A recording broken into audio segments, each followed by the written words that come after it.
You're watching Adam the Bull on the BetRivers Network. Welcome, everyone, to the latest edition of the Bullpen with Adam the Bull, brought to you by BetRivers. If you're not using the BetRivers app, you're missing out. International soccer, Wimbledon, whatever you want to bet on, of course, Major League Baseball, it's all available on the BetRivers app. I'll have a parlay out tomorrow and then another one on Friday. And so a lot to get up to there. I saw rugby on there, cricket, sports I don't even have any clue how they play. But you can bet on anything pretty much at the BetRivers app. Coming up on today's podcast, got a lot to get to. Browns training camp just 2 weeks, a little more than that. 2 weeks and change away from starting. Before you know it, the preseason will be here. We'll see football players on the football field. That's coming up in a little bit. Also, the Cavaliers have hired some assistant coaches. I'll give you my thoughts on what they've done so far. But we begin with baseball. The Cleveland Guardians win their final series before the All-Star break, defeating the San Francisco Giants yesterday. The Guardians are back to a 24 games over 500, one off their season high. They have the best record in the American League, 1 week to go before the All-Star break, ahead of the Orioles and the Yankees, who have been falling apart, playing terrible baseball lately. The Guardians at 56-32. Only the Phillies have a better record in baseball at 58-32. So they played 2 more games, 2 more wins. Orioles right there, 1 more win and 1 more loss. Technically, the Guardians have the better winning percentage. And the Guardians start today's action with a 6-game lead over Minnesota, who's also won 2 in a row, and a 9-game lead over Kansas City. Right now, they'd be the number 1 seed. Obviously, they're battling Baltimore for that number 1 seed in the American League. The Mariners lead the West, and so on and so forth. The Astros, they're playing much better, although they've lost 2 in a row. I'd expect them to make a run. And we'll see. Boston's played really well. They took 2 out of 3 from the Yankees over the weekend. I like what they're doing. They're only 4.5 games back of the Yankees for second place, 3 in the loss column. In the second place in the American League Central, and that number 1 wild card. I mean, right now the Red Sox are the 3rd wild card. It's the Yankees, the Twins, and then the Red Sox. But getting back specifically to the Guardians, couple of things. Once again, not a great performance by Carlos Carrasco, but enough to keep the Guardians in the game. 5 innings, 7 base runners, 3 runs, 4 Ks. Again, nobody's going to confuse that for an all-star level performance, speaking of which we'll get to in a minute. But Carlos Carrasco, more often than not, has kept the Guardians in the game with a chance to win. And when the Guardians signed Carlos Carrasco this offseason, off of the past 2 seasons in New York where he was just horrible, you thought, okay, well,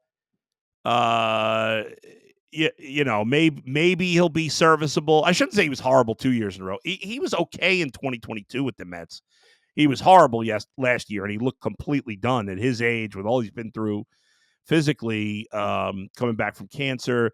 You thought maybe that's the end of the road for Carlos Carrasco. And you look at his overall numbers for the season, they're not good. You wouldn't have a lot of faith in him going into the playoffs. He's got a 5.22 ERA, a 1.36 WHIP.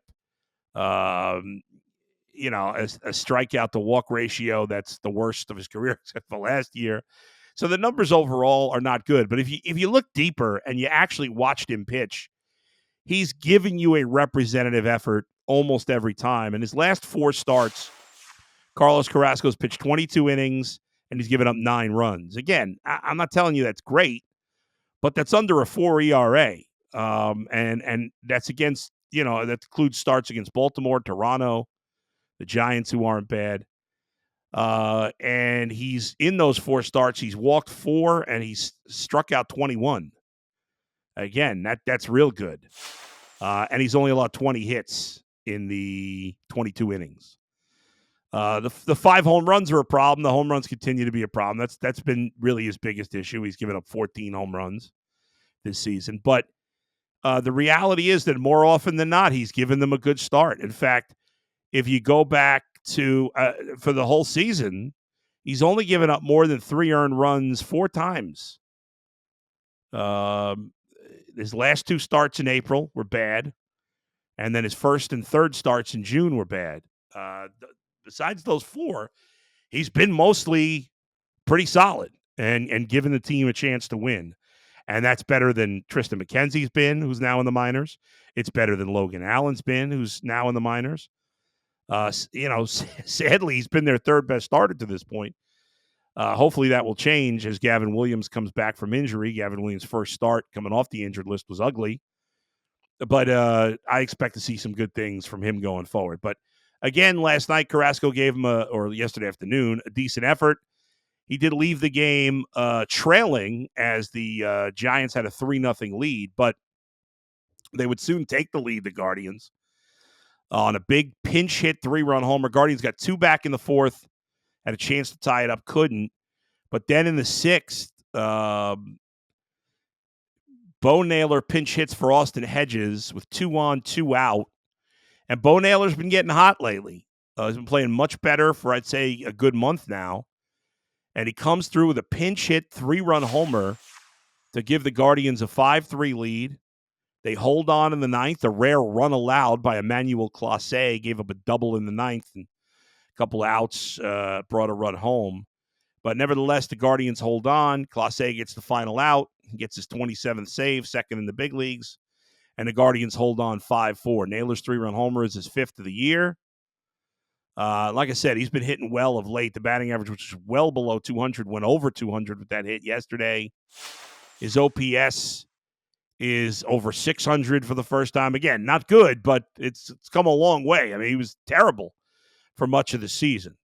So it's good to see Bo Naylor start hitting. He's been a lot more consistent lately.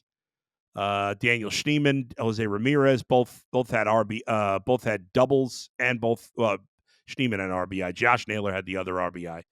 Jose scored the other run.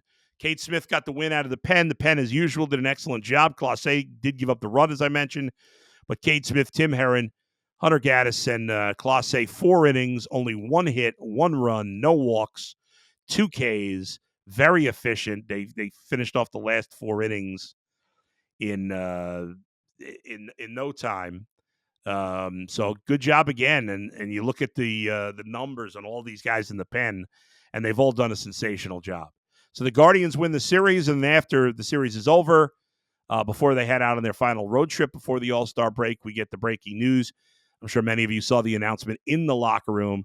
We already knew that Jose Ramirez and Steven Kwan were going to be All-Stars. They got announced as starters, obviously. But after the game, it was announced the pitching staffs and the bench players were announced, and the Guardians got 3 additional All-Stars. 2 we knew were going to be there. Emmanuel Clase, that was a no-brainer. You knew he was going to be an All-Star. Josh Naylor seemed pretty certain that he'd be an All-Star. But the one guy that you thought had a chance, but you didn't know, was David Fry, and David Fry gets in. I'm so excited about this. Congratulations to David Fry. Nobody thought this guy. I mean, if I would have told you before the season he'd be an All-Star, I would have been committed. Absolutely crazy. I didn't even want him in the lineup on opening day. But this guy has done nothing but produce. He's been a little up and down lately. He's struggled a little the last month. But he did enough leading up to that and just enough during that time to punch that ticket. He's listed as a DH. We'll see if he plays it all or if he catches, maybe. You never know. For David Fry, along with Josh Naylor and Steven Kwan, it's their first trip to the All-Star game. For Jose Ramirez, it's his 6th All-Star game. For Emmanuel Clase, it's his 3rd All-Star game. Very exciting. And I thought the video where Stephen Vogt is announcing the guys that made the All-Star game was really cool. It's the first time the Guardians have had 5 or more All-Stars since, I believe, 2018. Yes, 2018 they had 6. So really impressive. 5 All-Stars is, I believe, tied for most in the American League, tied for second most in baseball. And it's well-deserved. I mean, 4 of the 5 were no-brainers. The only question was David Fry, and in the end, I think he deserved it. I'm excited that he made it. And so when the Guardians will be well represented in Texas on a week from tomorrow at the All-Star Game, and absolutely well deserved. And they have a chance to maybe Stephen Vogt will be on the coaching staff. We'll see. Obviously, the last year's World Series winner, Bruce Bochy, is the manager, but the staff, will be filled in, and maybe because the Guardians have had a good year, Stephen Vogt will be on that. Who knows? But 5 All-Stars, quite the accomplishment for a Guardians team that had very little in terms of expectations heading into this season. So kudos to the Guardians. It was a great accomplishment. All right, let's switch gears, talk some hoops. The latest addition to the Cavs coaching staff is Johnnie Bryant. Johnnie Bryant, you may recognize the name because he was somebody that was talked about and he was interviewed for the Cavs head coaching job. Johnnie Bryant, most recently, last 4 years, has been on Tom Thibodeau's coaching staff with the Knicks, a very tough and gritty New York Knicks team. And Johnnie Bryant was an assistant there. He leaves the Knicks to join the Cavs. He goes from being an assistant to an associate head coach. So, when it comes to the coaching staff, there are some guys that are, higher up the totem pole than others. So Johnnie Bryant will be near the top of the assistant coaching staff as opposed to when he was in New York. And the big connection here is before Johnnie Bryant was an assistant with the Knicks the last 4 years, he had been in the previous 6 years with the Utah Jazz, of course, where Donovan Mitchell played. And apparently they have a good relationship. Johnnie Bryant's well respected around the league. So this seems like a really smart hire by Kenny Atkinson and the Cavaliers to bring him into the mix. You just had Donovan Mitchell sign an extension last week. And now you bring in, as one of your top assistants, a coach that Donovan Mitchell has a relationship with. So your head coach has a relationship with Jared Allen and Karis LeVert.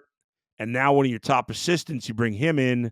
He's got a relationship with your biggest star in Donovan Mitchell. So I think this is a great hire. A couple other guys that the Cavs have added to Kenny Atkinson's coaching staff. A longtime NBA player, DeMarre Carroll. Spent the last 2 seasons with the Bucks and the Lakers. He recently, he's not out of the game very long. He retired after the 2019-2020 season. Was a good player in the NBA for many years. Good, solid player.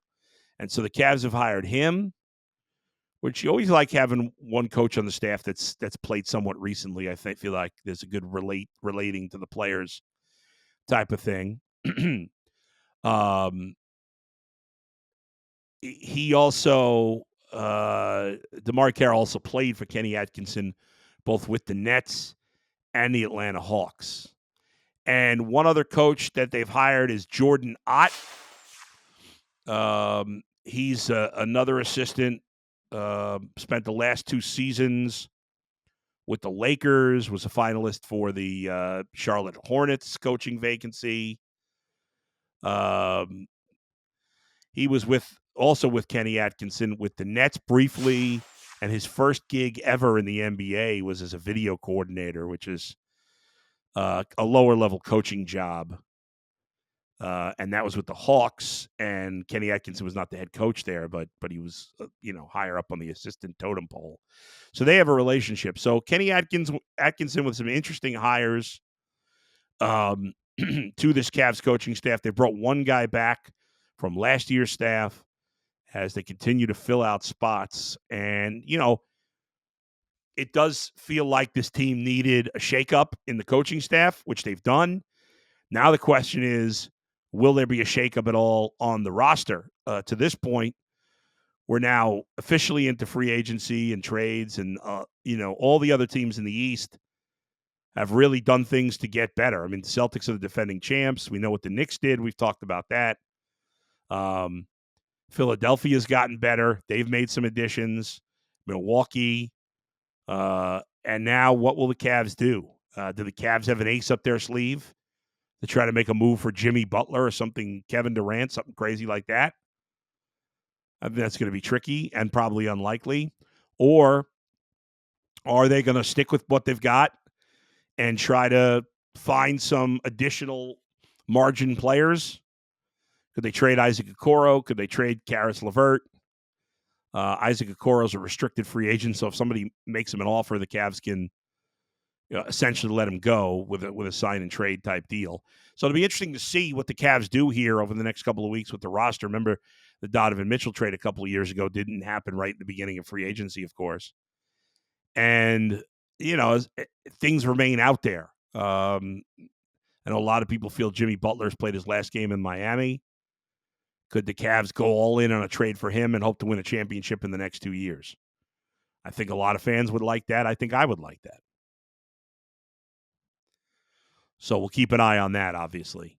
Finally today, the Cleveland Browns just a couple of weeks away from starting training camp. This is always an exciting time of the year. We talk about this. You don't want to rush the summer, but once football's on the radar, it's hard to shut that part of your brain off.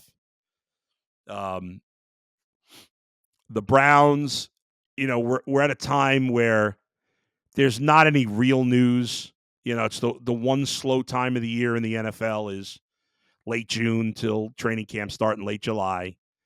And now is the time where everybody makes their predictions and you got all these lists and all these rankings and people get so worked up about them. I think what's important to note is nobody's winning any football games right now. And whether ESPN or CBS or The Athletic or whatever rank your team as the best team or the worst team is irrelevant.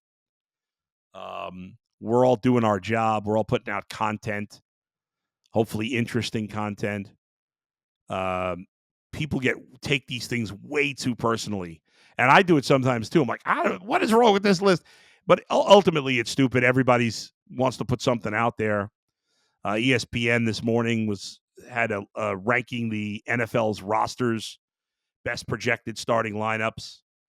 And the Browns have been near the top of all these lists. Whether you're happy with where they are specifically or not, the Brown, I think when you look at the Browns and what people think of them nationally generally, it seems the prevailing thought is unchanged. It's yes, the Browns have an excellent roster. Yes, the Browns have a chance to be good. Yes, the Browns have a chance to be a playoff team. But how high their ceiling in the end comes down to what kind of player is Deshaun Watson? How good is Deshaun Watson? That's it. It's really that simple. If you look at this list I was telling you about, in terms of roster, they had the Browns. No, not fifth. Where the heck did they have the Browns? Let's see. Actually, a lot lower than I thought. We can get work. No, this can't be right. I don't know what I'm looking at here. Maybe I'm looking at the wrong list. Ranking best and worst NFL diets. That's what we're down to. Best and worst NFL diets. But I know I can't wait for the start of training camp. I'm looking forward to seeing the Browns on the field. But then it gets to the long stretch where we're breaking down how guys look on the practice field, where we try to make something out of nothing. And I think we in the media get this wrong all the time. As I always say, there's value to training camp. There's value to off-season camp. There's value to mini camp. There's value to all of it. But there's very little value to us. We don't know what the plan is. We don't know what they're doing. And judging guys based on what they look like in warm-ups and not tackling is meaningless. I was listening to Sirius XM fantasy, NFL fantasy radio yesterday because I'm a dork. And this one guy who covers the Giants, I don't even know his name. I never heard of the guy, but he's like, well, I usually don't make a big thing about rookies, but this guy, oh my God, he looked great. It's training camp. It's preseason. I don't want to hear how a guy looks when there's no tackling and no pads. That doesn't matter. It's completely meaningless, and you're learning nothing as a media member, and you make us all look stupid when you say things like this. yeah, you could see a guy's athletic ability, maybe certain things, how hard he seems to be working. But first of all, we're not seeing all of training camp anyway. We're getting little bits and pieces. I know people feel like they have to create content, but it's stupid. It's embarrassing. At least that's how I see it. I'm probably in the minority there, but as usual, I'm right. Anyway, that's it for now. I'll talk to you on Wednesday on the podcast, the Ultimate Cleveland Guardian Show today. I'll be on UCSS. Got a lot going on. We'll talk to you. Thanks to Monzo for producing. We'll talk to you next time. Where else but right here, the Bullpen with Adam the Bull, brought to you by BetRivers. See you, everybody.